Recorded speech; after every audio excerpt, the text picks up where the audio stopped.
Say that there is a credit card scammer, gets out in about 2006, and he comes up to you. I have a proposition. His whole sales pitch is that he learned real estate in prison. He says, I can give you a 30% return on investment in 3 to 6 months. Let me hold $800,000. What are you doing? I don't have that much money, but I guess 2006 is a long time ago. So if he has 14, 15 years worth of real estate experience and he could prove it on paper, I might believe him. But 3 to 6 months is a short time to return 30% of $800,000. And I don't have money and I don't live in that world. But even to me, that sounds like one of those email scams that you get, Absolutely. from back in the day. Sounds like a Cash App scam. So I don't think I would do it, just from my perspective. Okay, fair enough. Shumba? No, I'm not giving him money. Me either. Absolutely not. If you guys don't know, who we're talking about is Cesar Pena and DJ Envy. If you don't know DJ Envy is a very famous, if not one of the most recognizable figures in radio. He's been on a syndicated radio show. He's a host on The Breakfast Club with Charlemagne the God. Well, he partners with Cesar Pena. And Cesar Pena is just kind of a scumbag. He's been a scammer his whole life. And I mean, kudos to him. He does manage to, I guess he does something that's rather convincing. Somehow, Cesar convinced Envy to allow him on The Breakfast Club to start promoting his real estate business. And we'll use the word business loosely. So if you are a scammer, you have to obviously have a scam that you peddle, and you have to have a way to convince people, or a scheme, if you will. The schematic. What's the schematic that Cesar Pena was using to convince these investors to give him money? Somehow he managed to get close to DJ Envy. Supposedly they worked somewhat close together and a relationship was built. Envy, for some reason, trusted this man, or this is possibly and alleged, this is just my theory, he might have been in on it.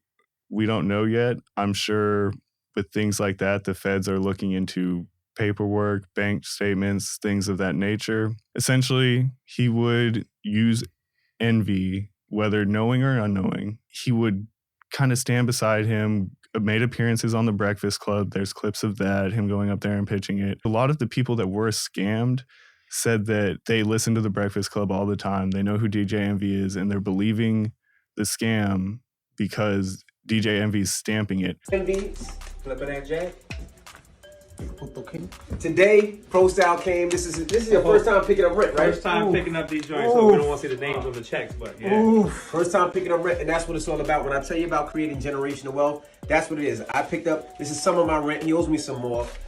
His rent is picked up. Just getting started, baby.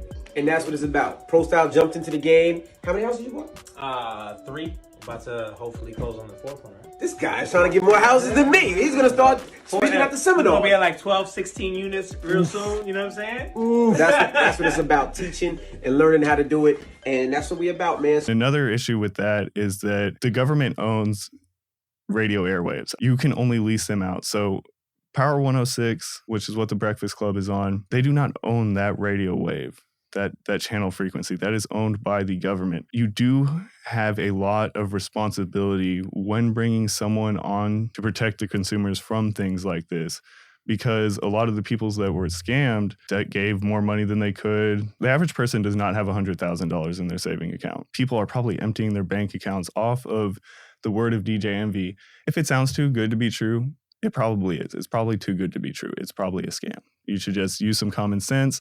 If anyone tells you, I don't care if it's us when the channel gets bigger, whatever, anyone tells you, hey, invest in this, do your research.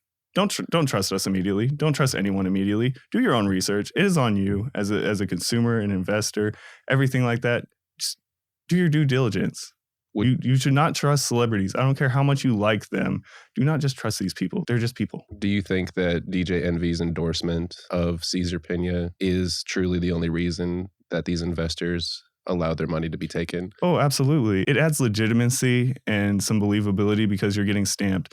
And the fact that you're on like I said, a radio show, a nationally syndicated one. Pena has 20 civil suits coming against him. And then they named Envy as a co-defendant. Mm-hmm. Where they said, basically, we would have never, ever thought to give out this money without this guy's endorsement. When we went to look at the properties, like there was one mention that he went with and was kind of boisterous, showing off the properties to kind of add legitimacy to the Pena dude. But from what his lawyer's saying is Envy is saying that he was also scammed by Pena. This is where Envy becomes possibly culpable. And also this is where the Breakfast Club might be culpable. FCC.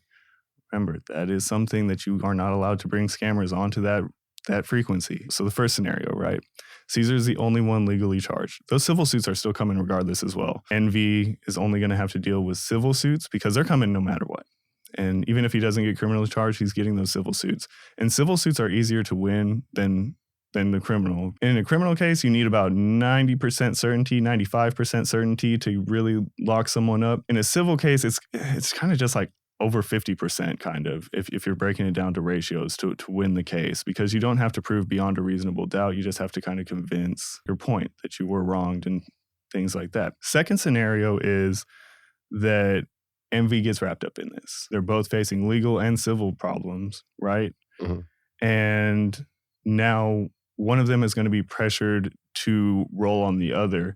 And the thing Envy should probably worry about, and the reason he's probably doing all of this backstepping and kind of trying to clear his name now, what he should be worried about is that the feds love a pretty case. They want, honestly, if in my opinion, the feds do not want Caesar as bad as they want Envy, because Envy makes for a beautiful headline.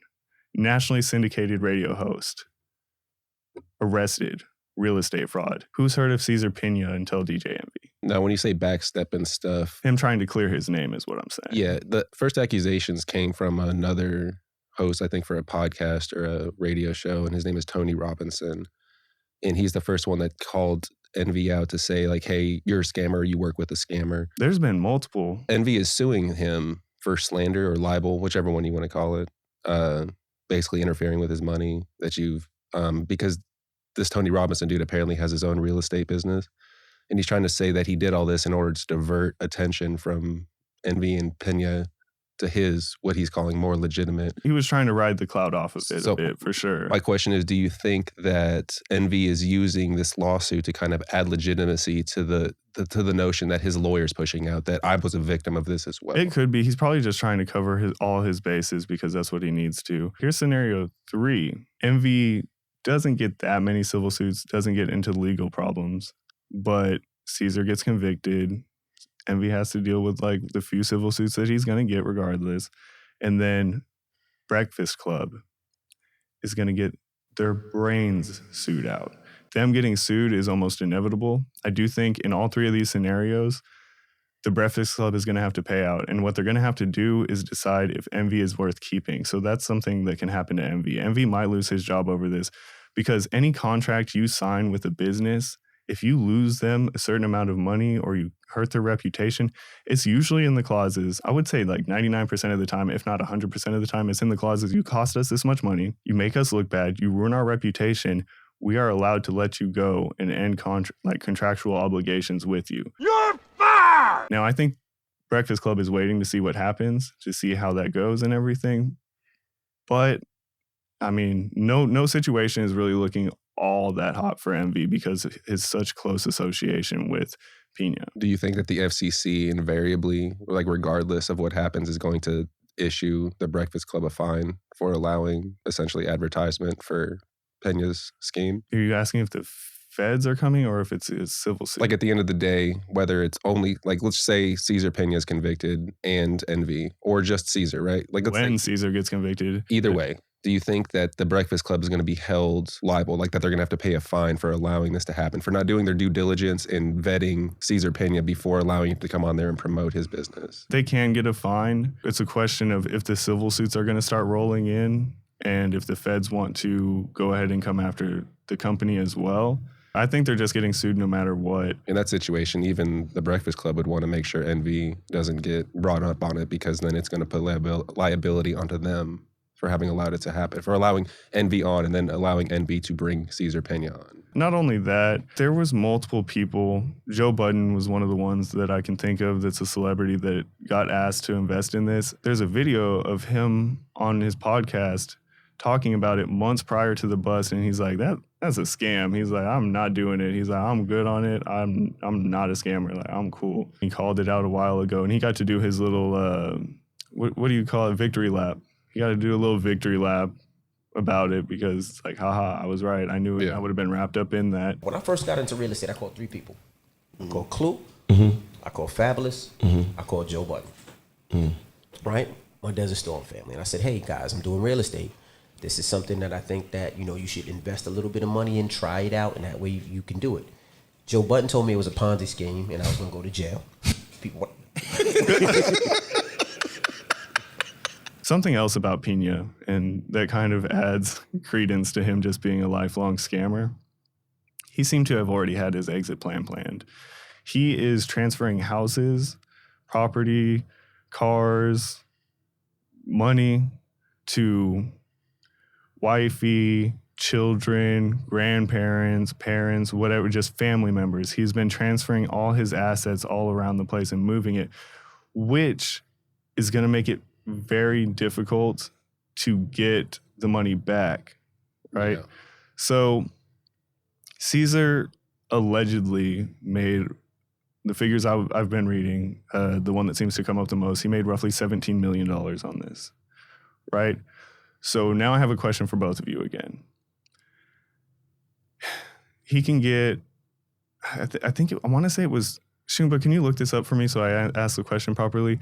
I believe he's facing 3 to 5 years. Currently, he has one charge of wire fraud. He's since been bailed out. I think the bail was $1 million. Yes, $1 million was secured in order to get his release, but the charge of wire fraud carries a maximum penalty of 20 years in prison and a fine of $250,000 or twice the gross sum of any pecuniary gain that any persons derived from the offense or of any pecuniary loss sustained by any victims of the offense, whichever is greatest. Feds have like a 99% conviction rate, right? 97, something. It's ridiculously high. You do not beat the feds most of the time. So you get $17 million. He has assets hidden and things like that. So the lawyers are probably very well paid and very respected and know a bunch of people, have connections to pull some strings. So I'm thinking max, he's getting 10 years. Realistically, I don't think he's getting the full 20. I don't see that being a possibility. Could it happen? I mean, it's out there. Like, yeah, for sure. But realistically, with good lawyers and good legal help and enough bread to spend and give back, for 10 years in prison for $17 million, are you guys doing it? No. What? No. Okay. Pickle? Shumba says no very, very quickly. He was pretty certain on that. It's a hard question. I've never been to prison, so take like the average salary in America and multiply that by 10. It's like $20,000 to $40,000, right? Like average citizen. Times that by 10, that's what, $400,000? $17 million is a vast sum. 10 years of your life for $17 million, you never have to work again if you got it all in one lump sum. You would never, if you spend it right, you would never have to work again, but you also have to live through 10 years of prison. So I think it's a gamble worth taking. Is it going to pay out in your benefit? I mean, you might get crippled, you might die. I would take it. You'd risk it for the biscuit? Yeah, kind of on some Wolf of Wall Street shit. Personally, I would be tempted. I'd be tempted, but I don't know if I want to give 10 years of my youth to the prison system, to be honest. It's just 10 years. In 10 years, I'm starting to get a bit older at that point. And at this point in my life, 10 years means that I essentially sold most of the last bit of my youth in a way for $17 million. So I don't know, is it worth it? And then also, there's not really any smashing going on in prison. I don't know if I really want to beat my stuff for 10 years. If I'm being totally honest, I think I would miss women. Well, I think it is happening. You just wouldn't like it. We're not talking about bussy. That's all they talking about. Bussy full of baked beans. And I'm sure you could. So here's the thing. You can be out in the free world. You can have the girlfriend wife, fiance, whatever of your choosing that you think is gorgeous or beautiful or whatever. Mhm. Or the only chance of female interaction is like some fat ran through CO in prison in a janitor's closet or something. That's not the only chance. Or a man. A Well, man's butthole. I mean, look. pick and choose, guys. If we're choosing between a fat CO and a man butthole, like We're talking several dozen times more than you're ever going to make in that 10 years anyway.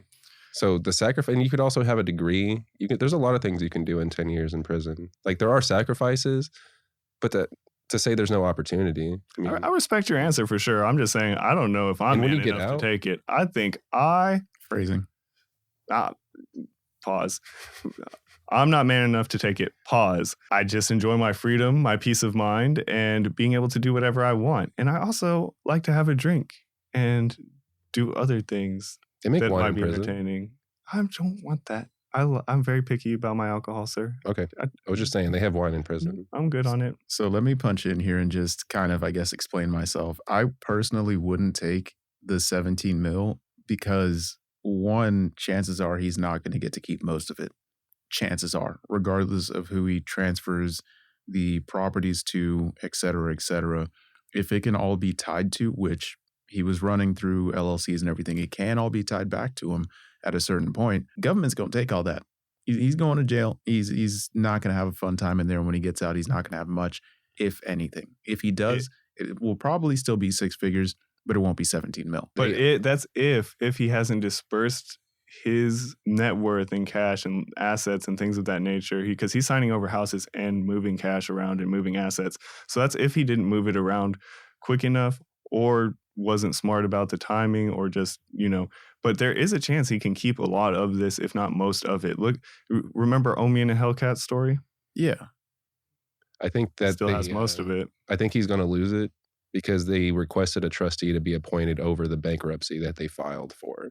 So that's a lawyer that they just hire, a really high-powered lawyer that's just going to peel over paperwork and make sure that things are evenly distributed to whatever the civil payout is. They're going to scrape it and look through paperwork to see if he is hiding assets or money. Fair enough, but I'm going to bring in a famous case right here, right? Do you guys remember when 50 Cent was getting sued for buku dollars? He was getting vastly sued. Now, I can't remember exactly what the lawsuit was over, but he was getting sued for a lot of money. He transferred all his money to his manager, allegedly, and filed for bankruptcy and was like, I don't have that much. I'm broke. Like, you can take what I got, but I'm broke. Like, there's nothing here. I owed my manager all that money. He expensive. I don't know. So, and he won that. He got off on the bankruptcy thing, and I still think 50 Cent is doing rather well for himself. The other reason why I wouldn't take the 17 mil and do this crime, then go to prison and everything else is because you're not only risking the money that you made during it, but you have completely crippled your ability to do business again in the future. Absolutely. So, like, yeah, you have 17 mil, but that's 17 mil for the rest of your life or however much you keep for the rest of your life. And you're not really going to have the opportunities to really increase it because you can't work with people. No one will trust you after all this. So you're kind of boned. As for the 50 Cent thing, he may have been better off than Pena because depending on how Pena was moving his money, there's a thing with businesses called piercing the corporate veil. And that's what shields you from being in jeopardy for anything your business does. That's what allows you to start a business and then go into bankruptcy with that business and then you not personally lose your house, is that they can't tie your activities from the business to your personal life. Now, if he's moving his money from his businesses into, say, personal accounts and moving those into like different family members' accounts and stuff like that, that could be utilized in court to pierce the veil and essentially go after everything he has as a personal citizen. If the 50 Cent thing is true, that's likely why he was able to get away with it because he allegedly didn't transfer it into his accounts. He transferred it to the manager who was a part of the business. And 50 Cent was the one getting sued. So in that regard, that's likely why he got away with all of his money. I wonder if the lawyer allegedly told him to do that. I mean, that's speculation. We don't know. Now, with Pena, I did want to touch a little bit on the gullibility of the investors going into it. In the real estate game, it's not too uncommon to have, essentially in his case, he would have been acting like a wholesaler. essentially saying that, hey, I found all these deals, stuff like that, saying I could buy this property for much cheaper. Let's go into it together. He would bring essentially the deal forward with him, not needing to bring cash. And then he would bring a cash investor in to actually pay for the deal. And that would avoid things like getting loans and stuff like that for your own business if you can't get them, or if you don't have the down payment, et cetera, et cetera. But from the investor's side, I agree that they should have done their own due diligence. However, it's very difficult to vet things when you're in real estate because there's not really an overarching system. So real estate is essentially just a bunch of businesses doing business together. And what he was doing was essentially robbing Peter to pay Paul. So he would say, investor one, give me, 200,000 for property A, and then he'll go and talk to investor two and get money for the same property A that he had already gotten money from, and then take the money from investor two and give it to investor one and say, here's your returns. Here's your 30% that I promised you, which then gives them that bit of faith, because then they're like, oh shit, this guy really did give me 30% in 6 months, even though they don't understand where that money was coming from. All they see is returns. Do you know if anyone even got paid back? Or because Some- in my understanding, right when the bust happened, he only owned 4 properties that he was claiming to have. And not only that, he's talking about properties in the ghetto. Mhm. These are properties like, that's like going up to O Block and being like, hey, do you want to buy a piece of Parkway Gardens for $1 million? I'll give you 1.3 afterwards. It's like, bro, Yeah, that's how absolutely not. that's how the real estate game goes. I mean, that's how you people complain about things like gentrification and stuff like that, right? That's how cities expand. The local government doesn't make those areas better. What happens is investors come in and they start purchasing properties, and then they do the renovations and everything. In the real estate game, you generally don't make a ton of money from the pretty houses.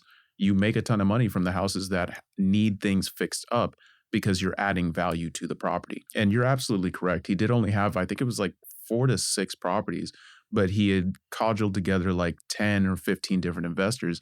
And that's how he was showing people returns. Some people, I think it was like a max of 6. We'll link a There was video. one, I believe, that was 800,000, if I'm not mistaken. Yeah. And I think that's the biggest one that I read. Mhm. Some of this stuff is a little harder to find at the moment because a lot of this is pending. Yeah. So a lot of it is sealed, but I believe the biggest one I read was 800,000. He essentially had those, like I said, 4 to 6 properties, and he was taking money from each different investor and essentially taking money from the newest investor to come into the deal, all for the same house, by the way. And he was giving that to the people that initially put their money in and showing that as their returns. One of the investors actually kept calling him to get his money back, and he was attempting to get, or he was saying that he was going to get his lawyers involved and everything else. And then that's when Pena started, giving him the money from other investors, stuff like that. And then the rest of the investors all essentially called their money in at the same time. Yeah, I heard another story about an investor that he was saying that he gave him all this money, and he kept gaslighting him. He was like, well, hold on, wait, because of COVID, it's going a little bit slower than I thought. Please give me a little bit more time.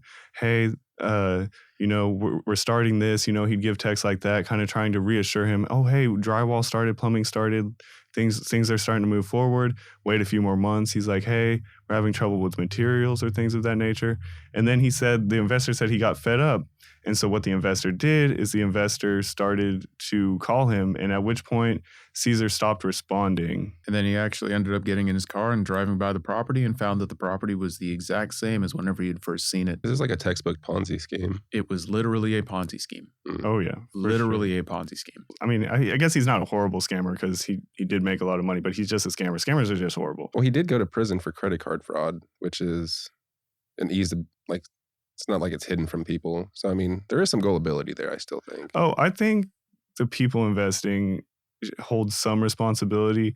Now, it does bring it back, though. It was on a radio station. Yeah, but they were on the radio station. He was promoting something where people could invest like small amounts of money into real estate projects, not like large amounts of money. It was like something called like Invest number 2 and then DAO. Oh, that was another one of his scams, which he's also being sued for. There's civil cases against that. It was a real estate app where essentially they're selling, the concept of it was, it's like the cryptocurrency of real estate, essentially, is what they were trying to pitch.